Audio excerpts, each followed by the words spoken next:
Hey, I'm Steven here with Tiny House Listings, and today I'm out here in my 4x16 cabin that my dad helped me build. I've been working on it the past year or so, and we're going to install this wood stove that I made from an old propane tank, and I made that about 3 years ago, so I'll link you to the video where I actually made it. And so the problem with the cabin is we want to install this in the cabin, but it's too small because it's only 4 feet wide and there's not enough clearance to install it anywhere. So what we're going to do is we're going to install this outside.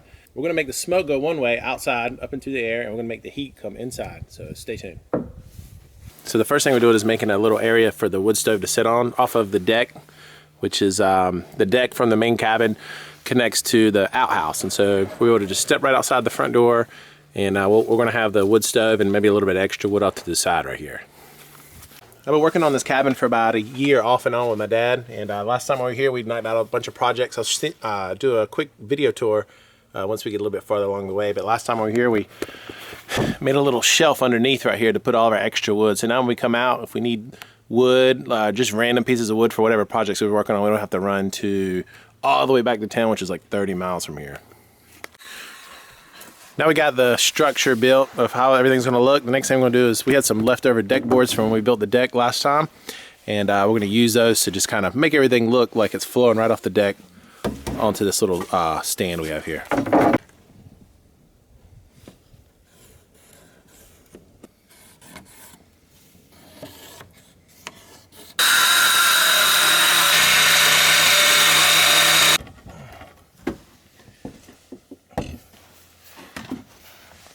All right, now we got the stove on top of the paver just to prevent the deck from catching fire or anything like that. And now we've got to put some pipe on top that'll go above the roof line. So the purpose of this first pipe that we're putting up is to make the smoke go away.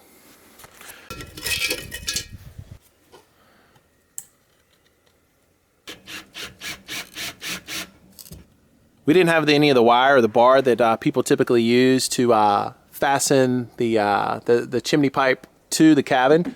So for now we just temporarily took a piece of deck board and ran it from the outhouse to the cabin itself, cut a hole through, and are letting the chimney go through that just to stabilize it because it's really high. And the fact that we have it so high right here is the other end of the cabin is very high. We want to make sure it clears that end as well to make sure no smoke or anything seeps in through the window or something like that.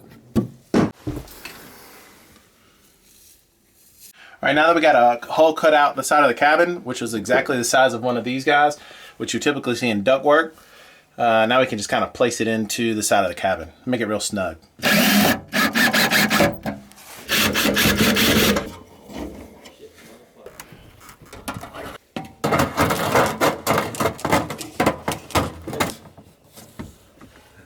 All right, we got it all set up now. The idea is to light the wood stove that's made from our propane tank.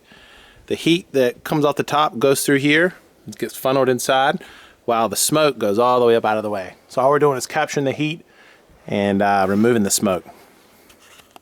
And also in a previous video I made paper logs from junk mail, and a lot of people said in the comments that it's dangerous to burn those inside your home because of the inks and all that, and that's understandable. But with this setup, you don't really have to worry about it. You could burn paper logs and, like I said, softwood, scrap treated wood, all that, because none of the fumes even enter your home.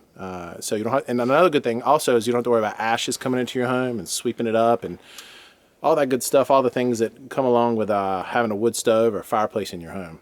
This helps eliminate all that. Another option you could do is if you just didn't want just this one, you wanted to have almost like heat scattered evenly throughout the home, you could actually have a Y where it forks off from here and then goes down to the other end of the home. So that way heat's being distributed here and the other end of the home, and making everything evenly heated throughout.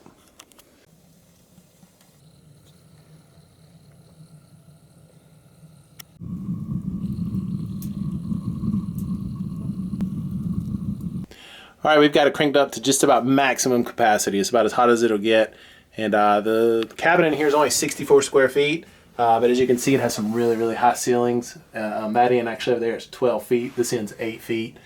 And it's not insulated or anything, but right now it's in the upper 30s. And inside here, I'd say it's 60 degrees. So we might find out here in an hour or so that it might be too hot in here from the setup. So we can kind of just go like this and close it just like you would in a regular house. Or I'll show you what else you can do outside. Also, if it gets too hot, you can just kind of slide this out of the way a little bit, so less of it is actually touching the stove. And another, if you want to make it more permanent, this whole setup is actually meant to be temporary, but you can actually make this as permanent as you want to. It doesn't have to be within the confines of a propane tank or this setup we have right here. Whatever you can do to where you can separate the heat and the smoke, any of that'll work. So that's the whole idea of this project.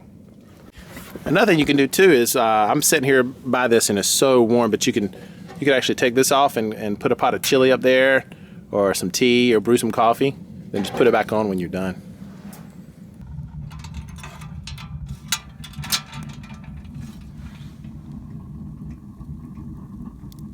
Dad, you feeling good?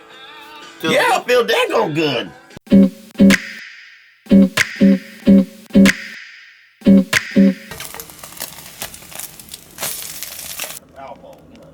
I think the Powerball's got to be 10. All right, it's the next morning, and we had our first night in the cabin with the wood stove, and it definitely took the chill off. Did a really good job. We found out a couple things. I'll show you here in a second. One thing is super important is the type of wood that you put in here. We need hardwood that we can literally fill the thing up with, and it'll last for half the night. And another issue that we found out was that too much heat is escaping up through the top right here. And so we need to install a damper somewhere along the way to prevent all the air being sucked up instead of going into our tube, which is the whole purpose. And speaking of the tube, it's about 2 times too far, so we're going to bring it closer because the whole way through, heat is shedding off as it makes its way in there. So we think if we were to chop the size in half and put the whole setup closer, we'd get twice as much heat. So those are 3 things: the quality of the wood, the damper, and the length of the hose. We were afraid that this might scorch the wood when it gets up to its like maximum heat, but we haven't had any issues with that. Another improvement we'll probably make is to have some sort of little roof coming off the side of the building to protect the wood stove in case if it's raining or snowing or something like that. It won't get wet and ruin all the heat. All right, so there you have it. There's an outdoor wood stove to where you don't need to put the wood stove in your home if you decide that that's not right for you for whatever reason. And in this situation, it was that we wanted to burn scrap pieces of wood and paper logs and all that type of stuff outside, so we didn't want the fumes inside, and we also just simply didn't have enough room in this build. So if you find yourself in either one of those situations, or for whatever reason you'd like a wood stove outside, this right here, this type of setup definitely works. You need to make sure that you're safe about it, and more than likely you'll have to make a couple tweaks. But anyways, thanks for watching, and soon I'll be back with a couple videos where I'm making a couple improvements to the wood stove. So thanks for watching. Thanks to my father who helped me out with this project, and I'll see you on the next video.